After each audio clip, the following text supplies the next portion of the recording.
What's up, guys? Welcome to my channel. Today we got a Toyota Venza 2009. If you have a Toyota Venza, doesn't matter what year, and you need to change your cabin filter, you're gonna have to every about 10 to 15,000 miles if you want that fresh air coming out of these vents. So pretty much, okay, we're missing, there's gonna be like a little plunger here. This guy is missing, so you're gonna squeeze it and pull it off. Just put your finger on it, you can just yank it right off.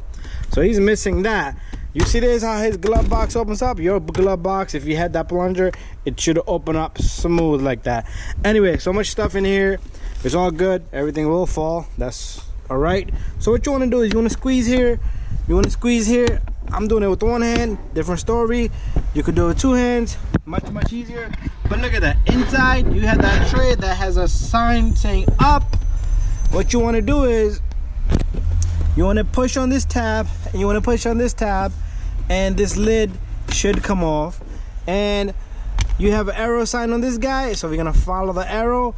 What you want to do is let's pull out this cabin filter, and look how dirty this guy is. Ooh, you don't want that. It might not look so dirty on the camera, but really it's super duper dirty. So over here we have a part number on this guy and a PTC. There's a part number. It's probably in a small bag, which I'm gonna have to rip open. So what you really want to do is, let me get this guy out of the bag. You want to install it the same way. Remember that direction airflow?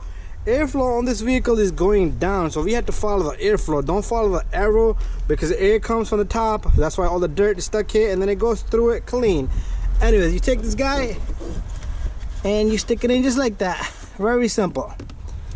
And then you take your lid, follow the arrow just the way it was, and you stick it in. Bada bing, bada boom. You stick your glove box back up. That's how simple it is. The plunger that you have here, you make sure you stick that right back in, grab it, stick it, and that should take care of that. Anyways, thank you for watching. Don't forget to subscribe, share, and like. It took me 2 minutes. And a filter like this, you should change every about 10 to 15,000 miles, and don't let it get to the point where it's super dirty like that. Anyways, thank you for watching, guys. Don't forget to subscribe, share, and like. We'll see you on the next one. And also air filter, engine air filter up in the hood. I do have a video on this vehicle. You could change that as well together.